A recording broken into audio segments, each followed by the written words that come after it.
good. We're good. Great. Okay. All right. And here we are. It's a lovely Monday evening in the magnificent marvel that is Millvale. Yes. And I am joined today by some old friends, people I haven't seen in quite a while. Usually it's been a lot of strangers in my fucking basement. Now it's just some familiar faces. But hey, without further ado, everybody make some noise. Standard Broadcast is in the fucking building. We are here. All right. Hell yeah. Hell yeah. Nathan, Mike, Yes. good to see you both. Good to see you. Thanks for How you having been? us. Of course. I'm excellent. I've been I'm great. happy to be here. I am just so proud of you and how amazing this is and everything. Like you're one of the best people in the Pittsburgh scene for everything you do for everyone. It's just out of the kindness of your heart. So thank you for That's having very us. sweet. Thank you. There's very few people that do that. Well deserved. Well, yeah. Well, thank you for being nice to me in a world that feels so unkind sometimes. I tell you what, I'm very happy to be here. Thanks. for It's having not. us. Yeah, of course, and it's gonna be great to catch up and just see what's going on, what's cooking. Yeah. How's the band been? I guess for anybody that doesn't know Yeah. who the fuck you ding dongs are, why don't you give them your give them the spiel? We are Standard Broadcast, and right now it's a completely brand new lineup. So we have Mike here with us, who is an amazing. He's one of the most amazingly talented guitar players I've ever seen, and he's been in a couple other Pittsburgh bands. But our band Standard Broadcast was we're like an indie rock band, and we were started back in like 2013, 2014, and it was me and Leland Shaw, and it was like who plays cello. He's one of the most amazing cello players you'll ever see. So we were kind of like I sing and play piano, so we were like a piano, cello, rock, indie rock kind of thing, and we've been around for 12 or 13 years now. So we have a brand new album we're working on, and we have all new players, and so yeah. So how long has it been since the last gimmick y'all? The last it was 2022, and if you'll remember, our band started. It was called Indie Rock Fest, which was a music festival that we started that ran for like 6 years. And my elevator pitch, or description of it is, it was like the QED, like pledge drives. It was like every cent of that was collected from sponsors, from ticket sales, like went to the artists that were performing. And the whole concept was giving like 8 to 12 bands for that day, like that were like on the up and up, that weren't like already coasting in the Pittsburgh music scene, that were already doing well, but like the people that needed, like that were doing really, really well and grinding and like getting out there. So, that was our last, and the last 2 years of that were at the Thunderbird. So that was really a fun show, and but thinking about bringing it back, but we took a hiatus the last 4 years off. So getting back into it this summer, playing some gigs and recording music again. Just dipping them toes back in the water. Yeah. Yeah, it's been a minute, and it's weird to see like we had so many of our peers, like half of them aren't around anymore, and venues aren't around anymore. So. Yeah. It's a very different landscape than what it was. Yeah. But there's so many amazing bands. Like I always love pimping bands. So like Heading North, like amazing, like pop punking of a band that I've seen a couple times, and they're like super young blood in the city. So coming up. So yeah, I mean, the scene is very taken care of in Pittsburgh. It's a really great scene. Yeah, still, for sure. Exciting. There's certainly never any shortage of things. It's funny. I have a life where, as I believe the two of you could probably relate, like sometimes you just got to take time off of shit. Life gets in the way for whatever reason. Sometimes bad, sometimes good. Sometimes it just is what it is. Yeah. But I didn't do the podcast for about 8 months. I took a big chunk of time off. And it was funny, like getting back into it. It's like even then, like things just feel so different. Like people that like hit me up that like wanted to come on the podcast. It's like they're not even in a fucking band anymore. Dude, like we all talk too. We're like, what's going on? Where's the podcast? So it's like you provide a very, very great Probably one of the only podcasters in the Pittsburgh area right now that focuses so much on music and other stuff like that, you know. And all like pro bono. I mean, you're just a saint. So what you do is lovely, and we're really appreciative. And I know every band that's in here is, is appreciative too. So you're one of the goods. Oh, thank you. So, now with it being 4 years since the broadcast has been redone, I'm curious, like, what is the broadcast still standard? Or do you feel like you're switching things up a bit? It's a little different. It's like we got some amazing guys. We have Dean Henry is our drummer, and he's an amazing guy with like punk roots. And Dave Parrish is like a new transplant, like in the Pittsburgh in the last couple of years. He's been Nashville, Chicago, and he's our bass player, and he's phenomenal. And he used to tour and stuff like that. And he has more of like kind of like a metal background. And this guy's done like metal, and he was also in Bleepy Things, and he just shreds. So we're a little heavier, which is nice. Like, so a little faster. Just a little. Just not. We haven't started bringing chugs yet. But we still have a couple ballads and stuff in there. But I'm just happy to be playing music and having the outlet again. And, we all need it. So yeah, definitely. And I think that sometimes it's fun to be able to step back in and have like a whole new take. You're mentioning stuff's like a little bit heavier, which I imagine more translates to maybe just like a little bit more attitude, a little bit more just raw. high BPMs, higher BPMs, a little quicker and stuff, but you have to you kind of play the music with like the people that are with you, right? So it's like when you get different. We've been very fortunate. Leland and I were like the founders, and we're so fortunate to have like all these amazing Pittsburgh musicians kind of cycle in and out over the years. And and Leland's kind of like went his own way, and he's doing his own thing right now. And so to reset and have like 3 brand new people, and you just start writing music together, and it's really cool to see what you come up with. Yeah. So, I'm curious then, like, let's get into a conversation, I guess, just about like songwriting and collaboration. Right. So like whenever you're getting together now, like with somebody for the first time, this is actually a question for the both of you. Like, what is there? We'll start with Nathan, then I'll let Mike answer. Yeah. But when you are getting together with somebody for the first time to write a song, what to you is like a green flag of being like working in a room with somebody that you've never worked with before? Like, what do you look for? A green flag for me is just like when, primarily for me, it's been guitar players. Like we've been fortunate enough to have Mike. We had Connor Augustine. We had Adam Seymour, Adam Mordeau, all these great guys. And they'll just have licks and they'll just bring it. And I have primarily been the lyricist. And, like last week we were in practice and rehearsal, and I just sat on the floor like while they're playing their stuff. And I'm like, hey, I just need 20 minutes. And I'm just like, as they keep playing and fleshing out the stuff, like I'll write lyrics. But like when you have prolific like guitar players that just bring melodies to it, it doesn't have to be a full song. Like it can be, 8 bars or something like that. And it's like, you're like, and I've just, me personally, just speaking for myself, I've been blessed that like, I've just been around decent people this entire time. The last 13, 14 years, like just always been around. I have not one negative thing to say about anybody that I've played with. So, for sure. So for me to specifically answer it, it's like, it's like if people can just bring good guitar licks, I can usually, start writing stuff to that. And I write my own stuff too, but I almost like more. I almost appreciate when someone like, Mike or people in the past have brought really great, melodies and, Sure. I think that it's like one of those things where over time, as you write music for so long and you get into like your thing, like there's a DNA of your sound, right? And you can try to escape it, but it's really, really hard. Like anytime I sit down by myself, I am 40 years old. Yeah. And ever since I was 14, everything I've done sounds like Linkin Park's Hybrid Theory.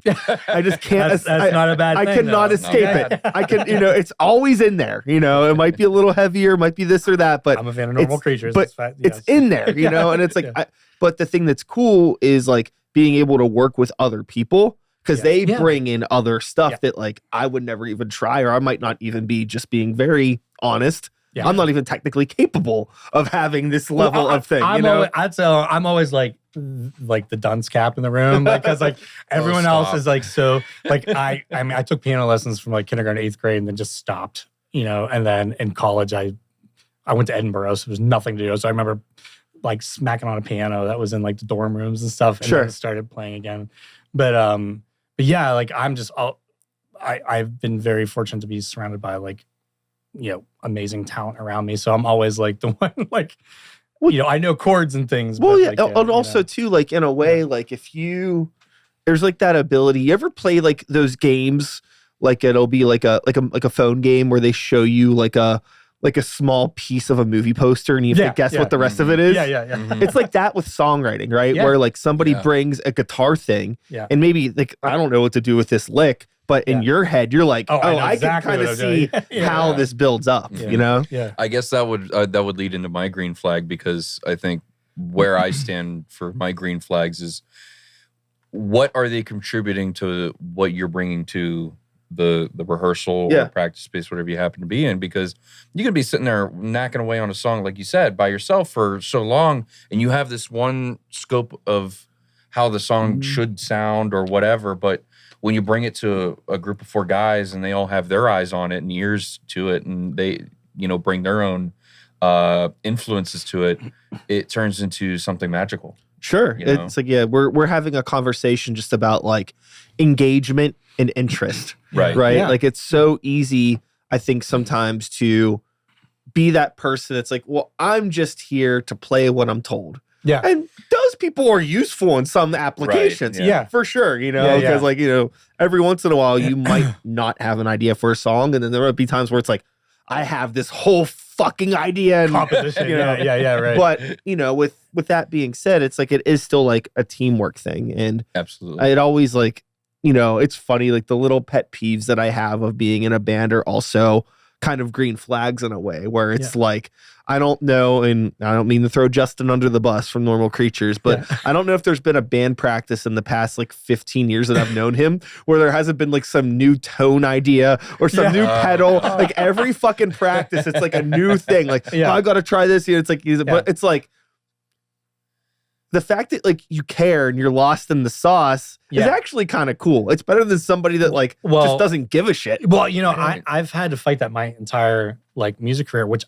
by the way I got into like really, really late. Like, I wasn't in the scene in my 20s and stuff like that. So like I didn't even start playing out until I was in my early probably 30s, So, but like I have made myself stay to like a Yamaha like P105 with a piano sound, because that grand getting into the weeds of all the synth stuff, I'm like, I'll just like, my brain can't function with that. Like I'll just be lost in it. So like, and I do like a true piano sound. Like if we were ever huge and we're touring, like I would play like on like a studio piano and have it mic'd and stuff like that, like an acoustic like piano. Yeah, I do like that, like the sound of a true piano.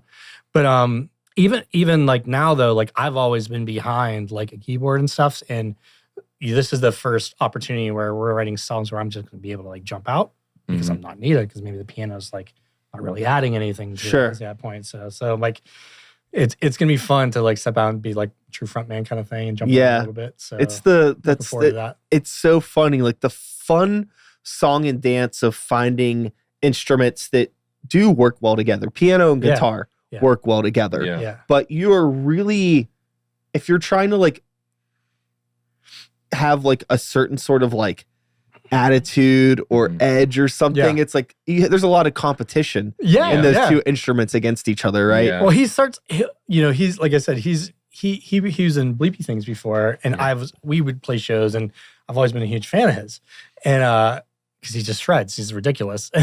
So when I put an ad, a thing out there or a post out there, like looking, hey, we need a new drummer and a new guitarist, And it was him and our drummer Dean Henry like reached out within like a couple of days. I'm like, oh, I'm done. I'm like, oh my God, I know both of these guys. If they're interested, I'm like, and it's just worked out amazingly. Yeah. So like he'll just be noodling. I'm like, I just need to shut the fuck up. Like, and not play any piano. Like, like I don't.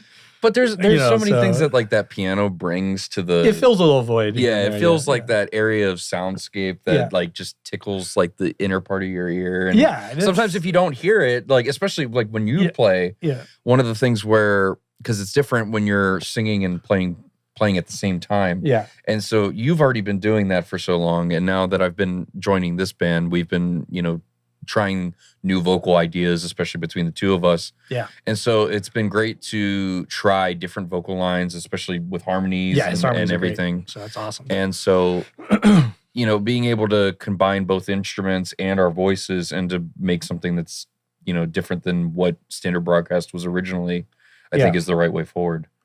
Especially for any music. That goes for any, it's like, I'm so excited.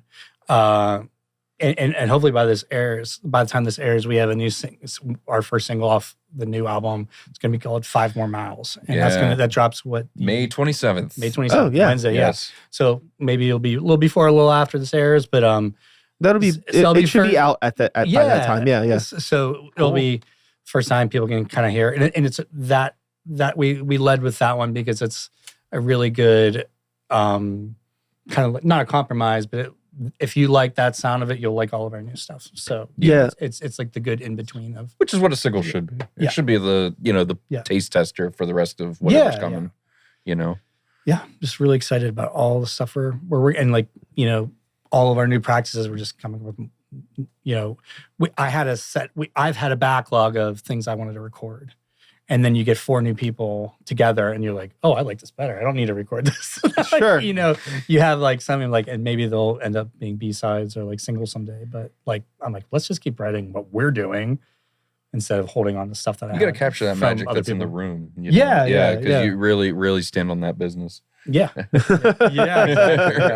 Yeah, I think that it's really important to follow like whatever the thing is. Right. If you believe in magic or higher powers or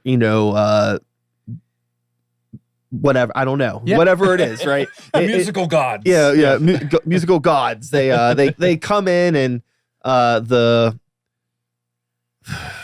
sparkles of inspiration. If you have that bug, you just kind of gotta chase it in the moment. Yeah, and the people we have in the room now, it's like the stuff we're writing is just like, oh man, I like this even more because you get so jazzed on a new song, and then then it gets a little bit what's the word I'm looking for, like exciting.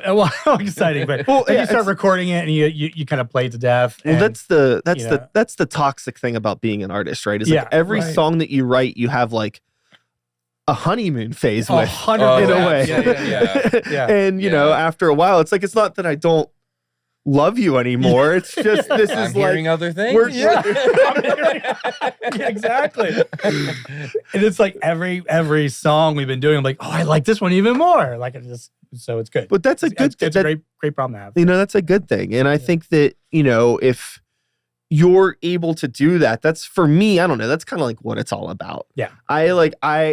I struggle because I love the behind the scenes studio production, all that fun stuff. Mm-hmm. But the grim reality of it is that for like bands that are on our level, we really don't need to do that. It's kind of very selfish to like write and record an album and put it on vinyl and expect people to buy it when you have we're not huge. We're just it's passion project. We're ding dongs. Right. But like it's still like, but I think you get really caught up and you can lose track of a lot of time. Like, oh, I got these 10, 12, 15 songs, whatever this album is. Mm-hmm. Yeah. And you can get sucked into that for like a couple years trying to write and record an album. I feel like every artist too, like there's a part of all of our brains as like, you want to leave something behind. If it's for friends, if it's for kids, grandkids, whatever, like, oh man, my grandpa Brian was like so cool because like you have all this stuff that's there forever. Yeah. And especially when you do put it in a physical form like vinyl, I mean, that's really cool. And we've never done that. And we are actually, I'm just looking here, Hellbenders, like we're absolutely pressing with them. You know, our album will probably be done towards the end of the year. But but I'm like, we've never done that yet. So, and this is only going to be our second full LP because like, you know, there's, you know, attention spans are short, you know, and it's like singles, the whole movement of singles and EPs and stuff like that. Which we're guilty of as well, but I'm like, I just want to do another full length. I think our last full length was like 2016. Yeah, you know, so it's like I'm like, no, I want these all deserve to be on like a good album. And I want to give it justice that it deserves. So in my opinion, there's no rules to how you like are writing and releasing music, especially if you're not like a forward facing personality pop star type of musician. You know what I mean? Like if that's your thing, like I am, you know, water bottle slim. That's you know, that's and then you know, and I create like this whole character around this thing. You can release singles and it's more of a thing, but like I think for bands and we're just like dudes and dudettes doing our thing. I don't know. It's just like just do whatever feels good. Like whatever you're excited about. Do it. The content creation really ruined a lot of that because, I mean, you, again, with the attention spans and everything, I mean, you got everybody wants to be a pop star on Instagram and, you know, they have their personas or they create like alternative Instagram accounts or whatever. It doesn't have to be Instagram, but it's like a whole business now. It's like, that's what's so hard is, you know, and you know, you've been doing this for a long time too. It's like before you're like, oh man, I hope I get on a label. It's like, or whatever, like, because it's like, then they'll help market and promote. It's like, you have to do all of that. Like, and then it's like, it gets to the point where like, why would you even, and most people aren't even like looking towards labels now because they can all, you know, self-promote and like self-publish and all that kind of things. Yeah. But it's like you're expected as an artist to be doing all the marketing and all the things. And you know, it's a lot. I think that it is a lot, but I think sometimes people put a little bit too much on themselves in regards to like what is necessary. Like, okay, like, is it absolutely necessary? We're talking about albums. Is it absolutely necessary for your band to record an album if you're on our level? No, it's not. But if you want to do it and you have the means to do it easily and you don't blow fucking 15 grand or something putting this album together, then sure, do it. But there are a lot of bands that feel like they need to do it and do max out fucking credit cards doing, you know, recording very professional albums, recording very professional music videos, and they don't have like the fan base to back it up. And I think there's this idea that if you do everything the way that you're supposed to do it, like if you build it, they will come. And I don't think that really works. Well, no, you know, it doesn't. There's a thing too that like, and I'm just putting this out there because I feel like hopefully it'll allow other artists to like be okay with it, is like, it's okay to want to monetize your stuff. It's okay. It's okay to want to like make money. Like I'm at the age where like I mean, I love singing karaoke. I met my wife singing karaoke. Like and I like to sing more than I like to play the piano. So like I will probably sing karaoke once a week or every, you know, a couple times a month.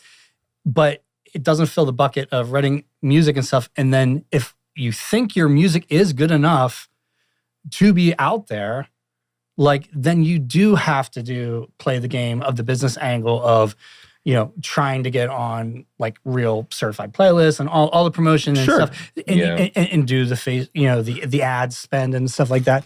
But at the end of the day, you know, for me at least, it's like I just want people to hear my music.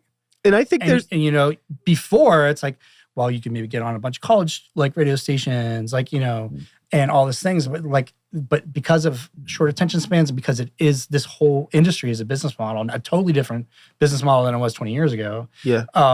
Like it's okay to want to make money off your stuff. And I feel like there's like an ick factor about that, but I'm like, no, I mean, especially if you're investing money in your product and you believe in your product. I would say that was true like maybe like 5 or 6 years ago, but maybe not so much more now. I was just about like being like the ick about monetization.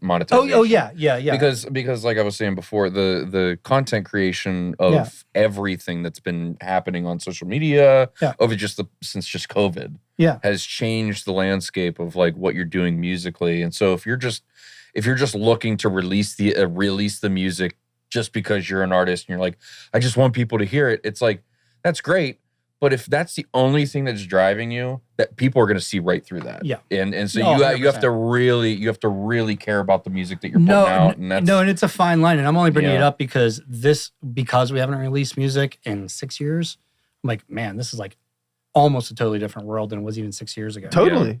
And so it's like, but I'm like, I'm so excited for this music. I'm like, and I'm at the age in the situation where I'm like, no, I will invest money in this because I want as many people to hear this and give this the best shot it can at doing well and succeeding well. It doesn't matter like how, if it sells or whatever, but I'm like, no, I just want other people to enjoy because I want to get it out there. And I think you just need to like, I said, I really just encourage like people, like if you have the resources to do it the way you want to do it. Yeah. But I think that just try to be smart about it. And like, also like, I think the big umbrella that I'm talking about is like, we are all still DIY bands. Yeah. right. And don't try to approach being in a DIY band from like a very professional, like, I don't know how to like phrase this, but like, I don't know, just think about like what you can afford. Like, right. If like, if you are like, okay, like, so for example, I've had friends that or in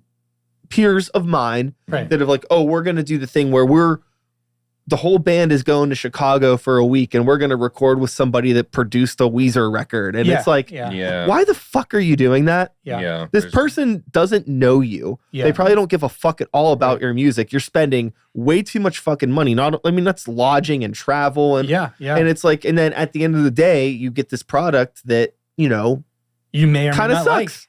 You may or may not like. Why did we do this when there's like there's a whole ecosystem in place for bands in our to do this in a way. To that point, like we've been so fortunate that we've recorded with Jake Hanner, who's amazing, Jimmy Hoyson, who's amazing, and right now our drummer Dean Henry has a studio at his place. Hill House recordings, right? Yes. And this is the first time where there's not like a meter running. Yeah, it's great. So we're just taking our time. Absolutely and like we're still sending out like our single. We had Garrett Haynes from Tree Lady do the mastering and stuff. Who's known commodity in Pittsburgh, and he's awesome. Yeah, and it's like so, like I mean, because everyone falls into those traps, right? Like maybe this will be what, but the result we're getting back on this being all in house is awesome. And you're also like, because no one's going to care more about your music than the band, the people in the band. Totally. So, and I think it's really important too. Like you're keeping this like local, like you're working with engineers and producers and stuff and people that are like in the city. Not that it's like, there's nothing wrong with, again, it's such a fine line. There's no right or wrong way, and who am I to tell anybody what to do? There's so many good but when I, around. when I see my fucking friends like flying to LA to film music videos, paying fucking $10K for a music video, and I'm just like, you could have done this in the fucking North Side with somebody for like a quarter of the money. Rainbow Park is right there. And it's just like such a bummer to me because it's like, do you want to be a part of this community or not? Right. And I think there's like a bigger conversation to have about like, the outside of the music scene. It's just like the people that are in the entertainment and people that are like,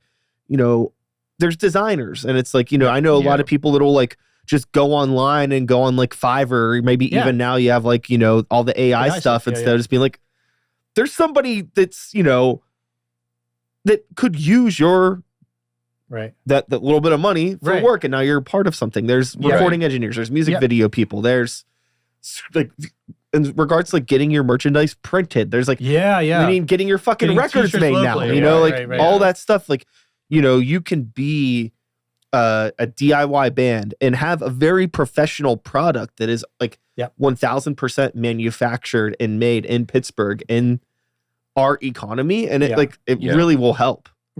If more people do that. Because local people see that. And especially, I mean, I don't know any other place in the world that does this, but it's like you mentioned that it's jeans are made.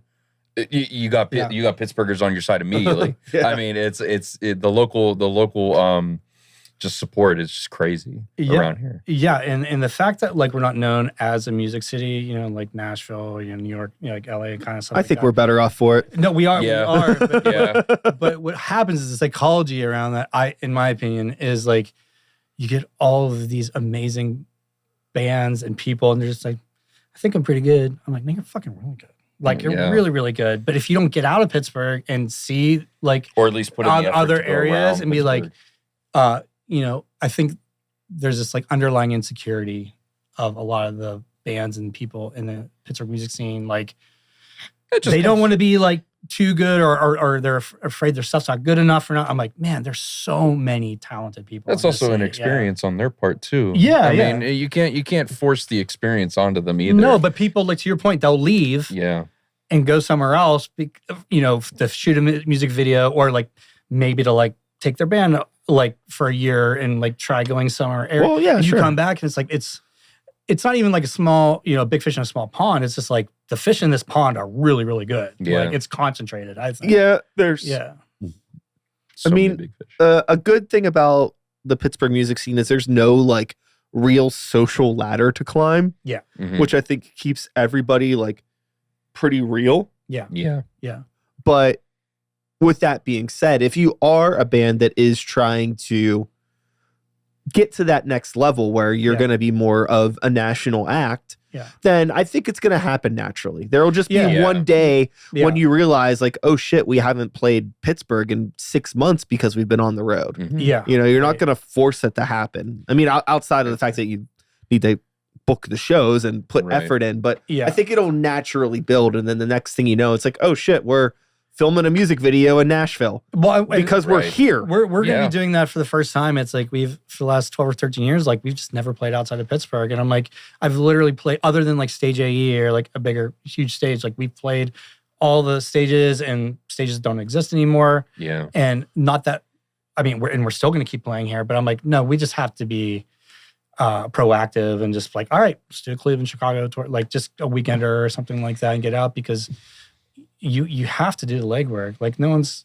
you have to put FaceTime in and you know, you can be an online band. Like there's a lot of, like I have friends that are in bands that's like, hey, I'm just going to be an online band and like put their stuff out, which is a totally, it's a whole different world. World. And maybe they don't have the bandwidth to be gigging and playing shows and stuff like that. But, and they're really, really good. But I'm like, no, I just want to get out there and just start spreading this, dropping the seeds, you know, in the different towns. And I think that's really put the FaceTime in. That comes with 12 years of experience in this Pittsburgh local scene. I think that like, genuinely the best thing that you can do as a band is just play as much as possible to as many new people as you can. Yeah. And then just fill in the blanks with the other stuff, you know, like. And wait, what camera do I look in? I have one other advice. That one. And be nice. Oh, sure. Oh, yeah. Be nice. Like, oh my God, it's not hard. Like, just be sweet to everyone you meet. Like, because you never know. Sweet. You know, words of advice that like I live by. My brother-in-law years ago told me, loose connections. It's all about loose connections. People always like, who you know or like this important. But it is just the loose connections. Like how you and I know each other. It's like, I follow your stuff. You know, you've had us on and you'll get more out of just being nice and just having shows. And that's why I started Indie Rock Fest because, you know, no one was like, the big festivals at the time were like Deutschtown, Millvale Music Festival hadn't even started yet. And I was just like, well, it's one thing to have 300 bands, you know, show up and take over a whole area of the city. But we just enjoyed playing with certain bands. And I'm like, well, we can't fit 6 bands on a set. Yeah. So like, let's just have a day of it. Mm-hmm. And like, that's how that like started. And like, you know, I met more friends and got just great relationships out of just having something that isn't about you. It's like just like, and I grew up with 2 like public school art teachers as parents who like loved to have parties and stuff. So it's like, you know, if you're like the Christmas Carol, like Fezziwig, like you have just like Razia. It's just like, if you're, you know, just nice. Yeah, just be nice and like being a host. I just like having parties and stuff like that. So it's like, just throw a party with a bunch of your buddies' bands and it turns into like a thing. And like, that's how that started. So it's like, that costs nothing to do. Like you can just do that. Like everyone listening, you can just start your own little one-day festival thing and, you know, so. I think that there's a reality for me where I started making music because I liked making music. Yeah.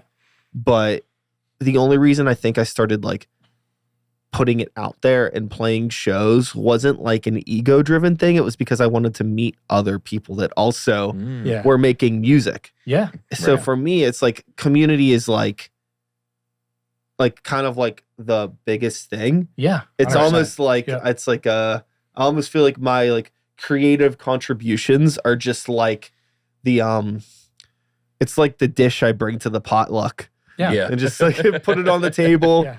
Have some if you want. You know, I know somebody else brought some that might taste a little better, but Well, I'm just like- happy to be here with everyone. Happy to see y'all. You We have- could we just be the you could just be the podcast guy, Yeah. but then you're also an amazing like musician and singer and stuff like that too. So like that's really cool that you're doing all those things. I mean, Yeah. it's just I like it. I like to do this. I mean, I think that there, in full transparency, there hasn't been a week in maybe the past like 10 years where I haven't been like, I think I'm going to stop doing the podcast. Yeah. Right. I get it. Sometimes it's just too much. Yeah. You Yeah. know, but Yeah. I've really tried to go out of my way to make sure that the people that I'm having on the show are people that don't annoy me. Yeah. Congratulations. Thanks. And to this streamline it in a way where it's just not a fucking nightmare to produce it, you know? Right. Yeah, know, and have don't it- set yourself up to like, this is all free, guys. Like he doesn't have to do this. Like, so don't put pressure on yourself. You need He has take to. a couple months off, take a couple months. Like Yeah. it doesn't have to be every week or 2 weeks. Like do it as No, you I mean, can and no, like I as you enjoy it. Yeah. I mean, I've been doing it long enough now that I totally understand that I mean, I've taken breaks several times before. yeah. Yeah. And it's not the end of the fucking world. Yeah. No. You know, I am not, I know that what I'm doing is cool and people appreciate it, but it's not like a necessary service. The world will be okay. Right. The Right. scene will be fine without me and the podcast. Yeah. It'll be worse for the wear, but yeah, No. but yeah. No. This is a It- standard. in Pittsburgh. It'll get back. It'll be fine. Yeah, but One of the things that I guess I like kind of see your point on, because before I had joined Standard Broadcast, I had been out of Bleepy for, I want to say like 2 years at that point. And so that was like my own little hiatus to be able to, do the things that I wanted to do, correct my life and, be able to pursue, other things. But I was at like a very down time when, I had messaged you and I was just like, yeah, I'm feeling like I could do music again. I feel like I could get back out there on the stage. And I've been on the stage since I was tiny. I did theater as a kid, grew up in it.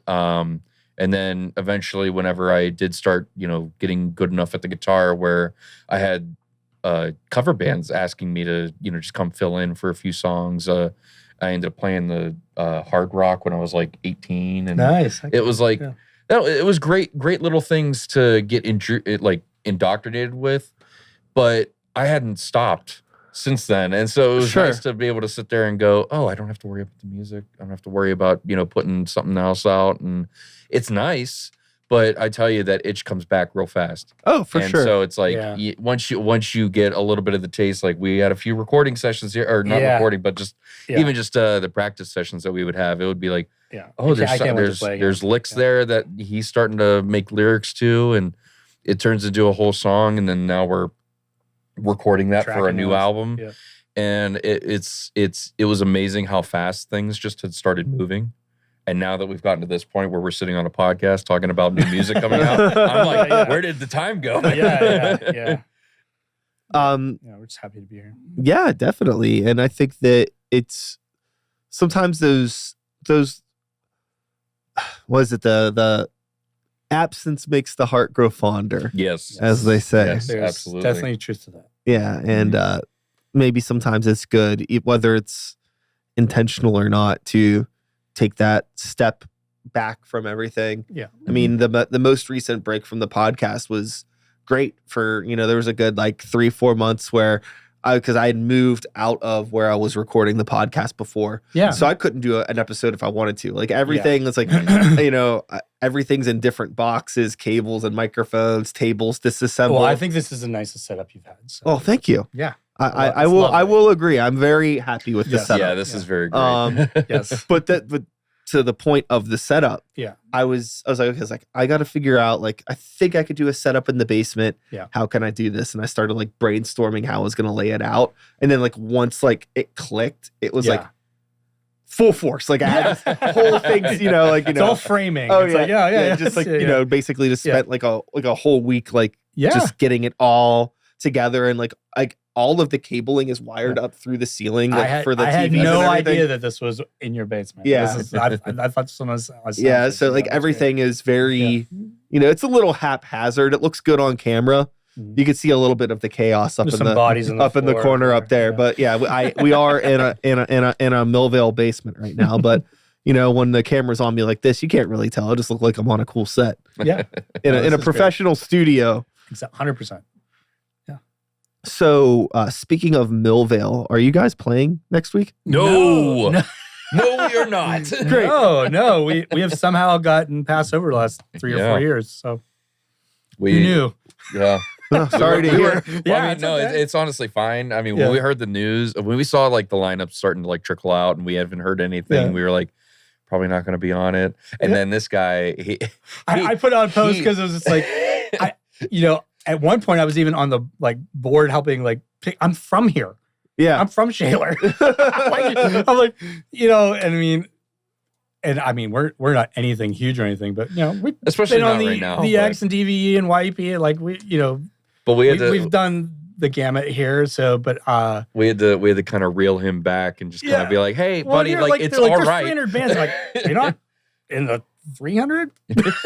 We can't make the and they do. I remember they definitely have the thing where if you play 1 year, you usually are on the next year, which is bullshit. But I had some people reach out and they were like, just probably oversight or whatever. Yeah, but I have no hard feelings. Yeah, no hard feelings. But I was just like, we love you. Have us next year. It's like, I will. I think that there is.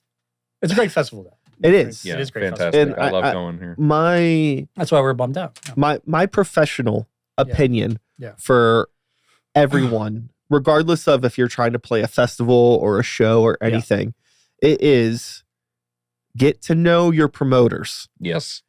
Any promoter you ever work with, get their phone number and don't be a menace. Because they're all too fucking overworked. Mm-hmm. Yeah. And they all of them are spread way too thin. All of them maybe do a little bit too much cocaine. But that's another I didn't say that out loud. Well, but everybody has allegedly. Allegedly. Allegedly. I didn't say any names. Well, no, but it's like it's the thing where it's just like the way that I always get my bands on the things is just like honestly like being out and about. Yeah. Seeing people in person, be like, hey, like I know you do this thing. Yeah. When are you doing it this year? I want to play.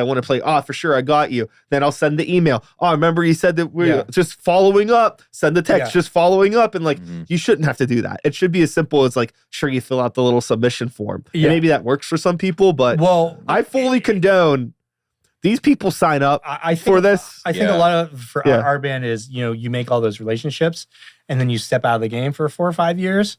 And a lot of it, the people that fill these positions a lot of times are younger. So like there's a lot of like 20-year-olds or like 22. I've no idea. For sure. And I'm like, perfect example. It's like, we've been around since the Funhouse opened. We've played the Funhouse 10 or 15 times. Like we had an EP release there.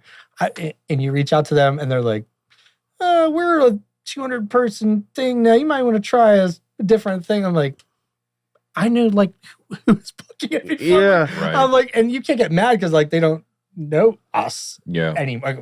But I'm like, I know I can make a phone call or be like, hey, I talked to so, but it's just like it's a bummer when you're like when that turnover happens and the people you've built those relationships aren't there anymore. Yeah. And you have to like start from scratch and they're just looking at your socials or what you posted recently in the last 6 months. And it's like, well, if you're on hiatus for 4 or 5 years, sure. Nothing. Yeah. So they're just going right to your socials and they're like, oh, they're not going to bring anybody in, which I can't blame them. Like they have to make money, but I'm like being a Shaler guy and having those two things recently. I'm like, you gotta be kidding me. And it's not like an arrogant thing. We gotta right these wrongs. Well, no, it's just like, it's just like we played them so. I was like, that was like the shoe-in. Like we love playing there all the time. Yeah, you know, those things happen. I think that Right. there's sort of this reality. This happens to me every once in a while. Yeah. Where I will, for example, I know a lot of people. There's a lot of people that know me for the podcast. Yeah. I've had people that come on this podcast that don't know I'm in a band.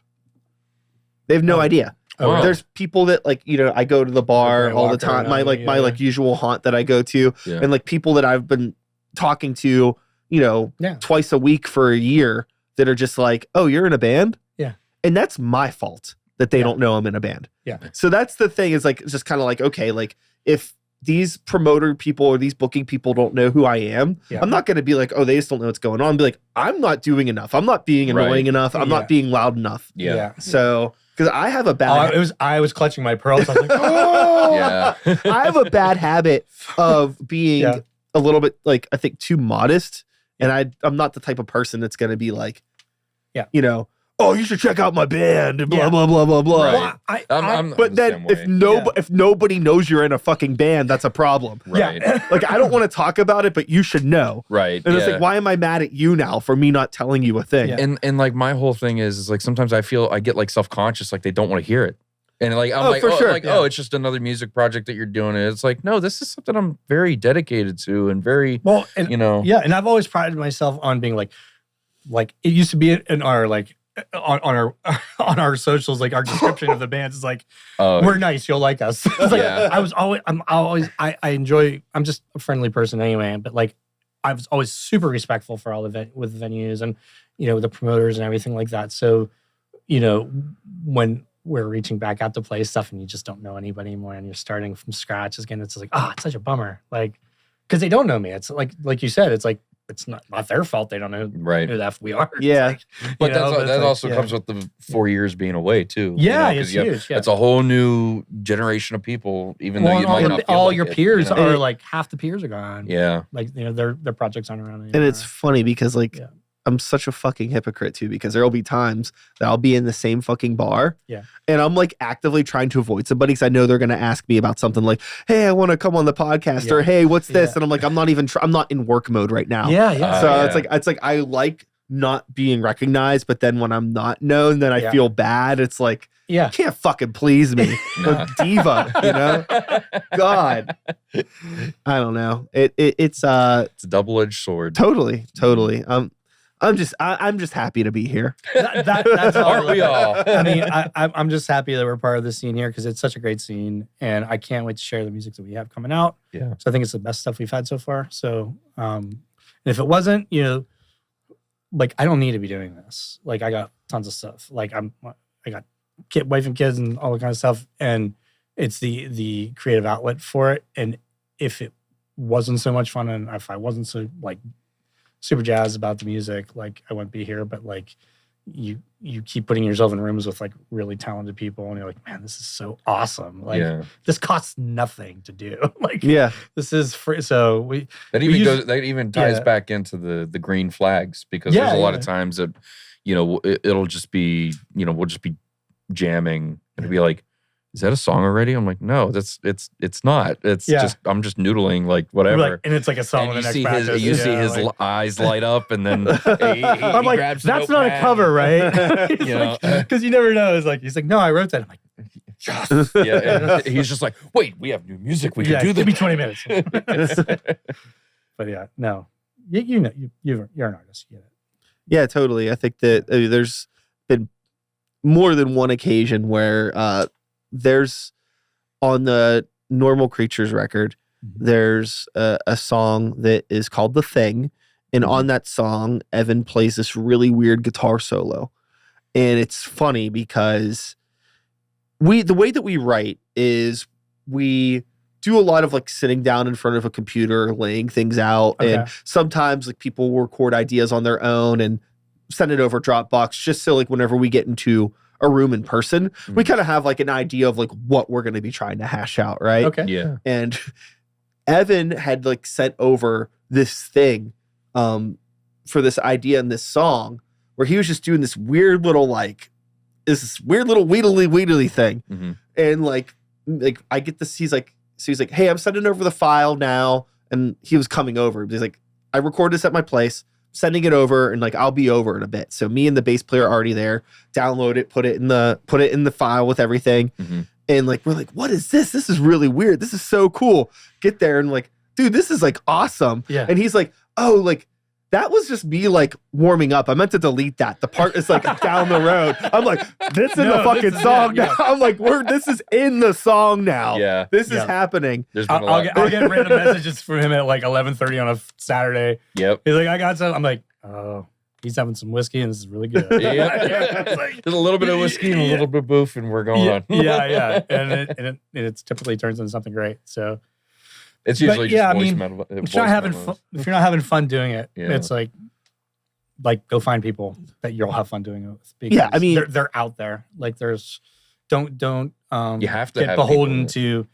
to, there is, because everyone's time is precious. It doesn't matter what your life situation is. It's like if you're finding like you're having conflicting, like friction with people that you're playing with, then go find other people to play with. Like it's just not worth it. So, and you'll write your best stuff. You don't have to be like fighting or arguing with people all the time. So it doesn't mean it's not a good or bad thing. It's like they could be writing their thing and you can be writing your own thing. It's all subjective. So There's a very big difference between getting into like an argument with about a piece that you're like very passionate on, right? And then it's a whole different thing when you're beefing with your own band members. Yeah. And then it's like, oh, we're taking that shit home. Yeah. And now we're just sitting there texting a group chat angrily. And then it's like, oh, what are we doing all this for? Yeah. Like, and nobody wins. Yeah, exactly. Yeah, It's a pissing contest. I love this mentality that sometimes people have where it's like, this is the last song that's ever going to be written, so it has to be perfect. Yeah. It's like, No. dog, like, okay, like, like we're all in this room together because we all hopefully trust and believe in each other's abilities. Let's hear each other's ideas out. But remember, at the end of the day, the song is the boss. We are, we are all that's the beholden to the song. Right. And there's a point where it becomes bigger than everyone that's in the room. It should. And again, you're going to write other songs. If you don't get your one little idea in this song, you'll have another opportunity to do that. And the song that you love, you might be super annoyed with in 2 years. Sure. Or vice versa. I mean, like, we definitely have songs that are like songs that we did and I like them in the moment and I don't like them. And, our drummer will be like, I really like that song. We should put it back in the set sometime. I'm like, gun to my head, bro. It ain't happening. Yeah. Well, that will come through. So it's like, but that might change again too. It's just like where you have to like what you do, like what you're doing at the time. Like, don't have to like every song. I've learned that. And with these guys, it's a really odd experience because we have a catalog that they were learning, of 20 songs that we've been playing. And then when you start writing new stuff, then you can start chipping away and eliminating some of the old stuff and cutting the fat kind of, not that they're even bad songs. It's like, well, what makes sense with what you're doing now. Yeah. Right. And the other thing that's cool too, with the type of band that Standard Broadcast is, and with you having some new attitude, and we'll call it, to the new stuff that you're doing, you could kind of like cater sets to different locations. You know what I mean? Are we playing the Saturday afternoon brewery crowd? Tailored to that, or are we doing like are we playing some show at Ormsby with a couple ska bands or whatever it may be? It was such a, especially with the cello before, but like I think even just having piano being a featured thing is like we have always been able to play with like really randomly different like lineups. I always like that. Even when I'm setting up, like we played a lot with like some hip hop groups and like Back Alley Sound. We used to play with like BB Guns and stuff like that. And I always love setting up like a set, like like a set list that caters to that. To that. And even with like Indie Rock Fest, like I was in talks with you at one point because I'm like, we need to have a metal stage and we just didn't get to it. Yeah. But like, I remember you and I met downtown with that. I'm like, oh, because you'll be the guy that'll had that up. And then we had a hip hop night was like, so when the last year of Indie Rock Fest, we had a hip hop night, but it was like, it was over at Funhouse. So there's a lot of people like who typically wouldn't see hip hop at the Funhouse, Mhm. and those performers hadn't played the Funhouse. So it's like I love just bringing different genres and stuff. You know, when you're playing like a show, like having like I would love to play with Normal Creatures, even though it's like a little more like Linkin Park kind of stuff. Yeah. But we can be heavy, and we could also be like our light songs. Yeah. We just won't play. I mean, for me, So. it's like I really encourage mixed genre lineups. Yeah, yeah. I really kind of like, I understand the like, for some things it makes sense. Yeah. Sure, you know, but I think with the type of music that you're doing, type of music that Normal Creatures does, type of music that a Back Alley Sound or BB Guns or right. other bands that we've mentioned, right? Yeah. This is all very like, sure, it can cater to a very specific niche crowd, but it's also accessible enough that you could get away where you could have a lineup with all of those bands on it. And I think it would be really fun for people that are coming out to the show. Mhm. Yeah. And I think sometimes as bands and promoters, we don't think enough about who's actually coming to the show and creating an environment that's going to be welcoming and fun, especially for people that aren't already in the scene. Mhm. Well, and those people in the crowd, it's like there's a really strong like pop punk, like emo kind of scene. And like Leland and I still go to shows, and he's like, "Oh, you come see like Main Street Detour and Heading North and stuff." And like I'm like, and it's all like pop punk and emo. It's really great. But like I would play shows with them. Like Standard would. We will be reaching out to those people because then their fans will come and see something, or vice versa. Like they might, you know, it just opens up everybody to different, you know, categories of music in the Pittsburgh scene. And places like Ormsby are perfect. Yeah, for that, yeah, for where Ormsby, where you just throw together a random show with like just you know your friends and with their bands, and it's like it might be a mix of different genres, but it's like it's. The whole point is getting that community together. Yeah. 100%. And then once you do get that and you have a good night, it always ends up being, oh, that was a great show. Yeah. Now like, metal's different. Yeah. Like, if you're on metal, it's like, you know, I wouldn't say heavy, it's that heavy much metal. different. Like I wouldn't say it's that much different. I would say but maybe between the genres of genre metal. wise, yeah. But like if you had like, I mean, Italians played show with you guys many times, at Grey Walker for that matter. But then on the flip side, like Italians played Millville. Right. And so it's like No, I know. It's that some of our best stuff there, and then you're like, okay, but when you get together, like say at the Smiling Moose, and it's an all metal lineup, and it's that's the kind of crowd that you're drawing. Yeah, I think that Smiling Moose. I think that any style of band, like even like with Grey Walker, and we're not the craziest, heaviest thing out there, but we're heavier than what that's the type of thing. Like, it's always like you'll get the people like we're like in a heavy metal band, like like Metallica, like kinda. We don't. Well, I meant none of us got James Hetfield's right hand, but we're kind of we're close. I just meant like metal, that genre, like is super heavy, so they like people might not like us if we would play that. Like I mean, this the point I was actually going to get to was I think that if you are really focused on just being a good entertainer and putting on a good show, I think you'd be surprised. Yeah. Because I think most of the time if people are leaving their house, especially like, I guess we'll just call them like the regular people, not people that are like married to a subsect of a scene that are trying to be a part of that, something. Just those random people that you get to come out to shows, which is that's what we need more of. Right. They're coming out because they want to see live music. Yeah. And I don't think they necessarily always care if it is going to be super heavy or something that's a little bit more radio friendly, or if it's going to be hip hop. They just want it to be good. They want to be entertained. And I think you can win over a crowd. Absolutely. And I think it's actually a really good exercise for bands to get outside of their comfort zone and play in positions where they don't think they belong. Right. So I think you'll learn a lot about yourself in regards to like, and that's down to the promoters of people setting up the shows to do that. It's like, because that's a conscious decision you have to make, because people will always just gravitate to their micro scene within the Pittsburgh scene, And well, I mean, this isn't bad, but it's it would be nice to keep making more diversified. So. A lot of the time, if you'll hear somebody from a band that's maybe being a little bit poo-poo on the scene, chances are they're a part of one of these bubbles where there's 4 bands that only play shows with each other at the same venues every other month. Yeah. And it's like, well,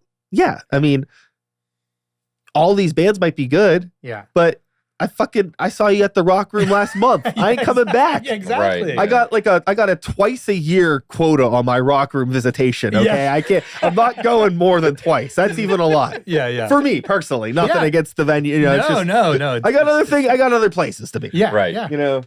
Yeah, and it's a very slippery slope because it's like putting a fuzzy blanket on to keep. Well, going of to your course, same place. of course, and that's the thing is like there's no like right or wrong way to interact with whatever community that you want to interact with. Yeah. Yeah. I mean, if you're happy doing that, being a part of that scene, like, you know, I'm a Polish Hill punk rock thrash metal kid, and that's all I give a fuck about. Great. Yeah. But then don't at the same time, not saying that these are the people that do this, but don't down talk or poo poo the rest of the city because you don't want to leave your bubble. And I did. There's so much going on. To their credit, too, like the vibe and the experience I've had going to these shows, which are mostly younger, like 20 somethings and stuff, like that. This generation of the Pittsburgh music scene is very open to like, for sure, like way more than 10 years ago, or 12 years ago. Yeah. Like, I think so that's AI really, has that's a really lot to do great. with Yeah, that yeah, too, because everything's almost like when you hear AI things, it's Yeah. like almost all perfect. Yeah. Especially in like the music scene when you have like, these creators using AI to make these songs, and there's like a new hunger for bands that sound like, oh, it is four guys in a room and I can hear that. It's not just the stock 808s hitting me in the face every time. They want to see something that's more legit. Yeah. And to that point, like with the music we have coming out, and I've made a conscious effort in the last, with all the new stuff, to always be writing stuff and recording things that are like completely in my vocal range and stuff. Like I used a really great falsetto like when I was younger, completely gone. So it's like, it's like it sounds really good on the album, and then and you'll have certain, in my experience, again in the past, like I just naturally gravitate and write more like ballady kind of things, like singer-songwriter kind of stuff.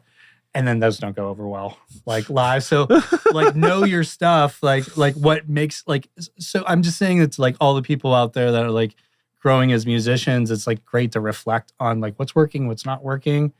And for me, I'm like, I just love all the music we're putting on because I'm like writing it and arranged. Like if you hear our song and like it, you're going to come and it's going to sound like as good or better. And that is not the case a lot of times. Like people will put in hours in the studio and like to just hit that one note, and then they can't do it live. And like, that is one of my biggest pieces. Not that people have to sound perfect, but like, if it's obvious you can't sing the stuff that you're singing like on your recordings, it's like, that's kind of a bummer. Yeah. Like, or it's a bummer when the flip happens, like going back to my friends the ambiguous friends that went to the ambiguous studio in the ambiguous city to record with the ambiguous producer, right? Yeah. They were one of my favorites. They were such a good local band because like they were one of those bands, an indie rock band, and like when they would play, everything would be a little bit cranked. Like it would be a little bit louder than it should be, a little bit faster. Yeah. The vocalist would get like a little bit like emotional, like get off key. Things wouldn't be perfect. Motherfucker would be dripping sweat. Right. And I'm like, wow, this is awesome. This is a human thing. Right. And then listening to the studio versions of the song seemed like all of that character just got scrubbed down with a fucking Brillo pad. Nice and shiny, and like it's like all these vocal takes sound like you're in the booth with a gun to your head. Right. Yeah. Like, there's no it just sounds so safe. It just so like a hostage situation. Yeah. And that can be self-inflicted, that could be the singer being like, I hate this take, I hate this take, I hate this. Yeah. I've been guilty about that but it's myself. like you just got it sounds great. I'm like, I hate that take. I mean, it's like recording in a studio and getting it to sound like really live and organic and exciting can be very, very, very hard. Yeah. You need a good producer for that. I mean, I mean, I think we talk about Dean being our lead head honcho on the new stuff, and there's very different it's very fun. It's very funny because like we'll get 2 versions of Dean, and it'll be like, oh, Yeah. the Dean that's playing the drums is always like Yeah. he's always trying up for new stuff. But when it's He's when it's like producer producing Dean, this. He's produced other albums for artists, and like he's like, "Do you mind if I produce?" I'm like, "I would love you to produce it because then it has his like fingerprint on it." Yeah. but even Yeah, still having that producer cap to go, that's not something that's going to serve the song. Let's actually do it the right way, you know, and have him having that guidance to get us to a point where it's like, okay, this performance is going to be the last one we're doing, and so you better get it or we're not. Well, you yeah, know? like we've all done that. Even if that's what's so hard about recording, and with anybody, that's not how amazing they are. Like I've had 0 bad. Like even Matt Ferry was amazing. Like I've been so blessed to work with some of the best people around. But at the end of the day, the meter's running, and they have other clients and other and like when you can do it yourself, or like with Dean, like he's the best intentions because like he wants it to sound as good as it possibly can.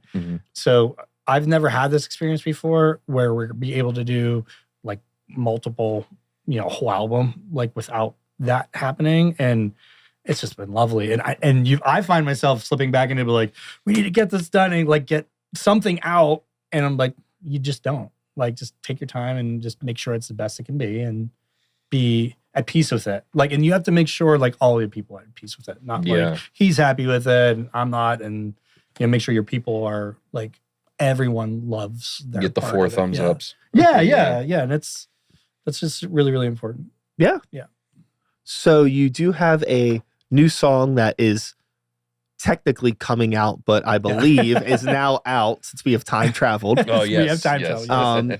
Yes. Do you want to let people know where to find that? I know we talked about it earlier, but it's gonna remind them. It's going to be on anywhere you can stream your music, and at our website, which is standardbroadcastband.com. And the song's called 5 More Miles. So. Yeah, you can find 5 More Miles on Apple Music, Spotify, wherever you listen to music on May 27th. Yes. Which might have been last week. We don't know. Yeah, it might be right now. Might be right now. Might be today. Go listen to it. Yeah. Hold on 1 second. I could tell you, as I have the release date in my calendar for this episode. Oh, nice. I just you're so organized, bro. If I have to put shower in my fucking calendar, I'm telling you. You were just describing like how you write songs. I'm like, you guys all just like are so technically like advanced. Like they all know how to mix music and stuff. I don't know how to do any of that. Like, so I'm like, people will be hearing this for the first time on June 4th. Okay. Oh, so the song is out. Nice. Yeah, it'll be out for at least a Very week. cool. Oh, Yeah. Hell yeah. So as the train is rounding the station here, we're well past our hour mark, believe it or really? not. Oh yeah. Wow. Is there anything you want to let the lovely people of the internet know outside of the new stuff? Honestly, just give us a listen, and if you like it, obviously follow us and share the music. That doesn't cost anything. So. Yeah, keep up with us on the Instagram. That's where we've been posting a lot of just music updates, or just like, I just took a picture of you not even before this podcast. That's going to be up on our Instagram. But yeah, you just follow us on Instagram, follow us on Facebook. That's where you find all of our new shows that are going to be coming up this summer. Yeah, and reach out to us. Like we want to meet new friends. So if you like our music and you think it might be a good vibe with like the stuff you guys are playing, just reach out to us. Right. We're looking. We're friendly. Yeah. Yeah. Hell yeah. Thanks again for having us. Yeah, thanks again for having us. Of course. Well, with all of that being said, that is all, folks. One more time, Standard Broadcast, make some noise. I'll be back again next week with another episode. Same time, same place, same channel. You know the drill. My name is Brian Sykes House. Start the Beat is the podcast. 2026 is the year. And until next time, take care of yourselves. Take care of the people around you. Peace out. We did it. That was a podcast. Hell yeah. Yeah.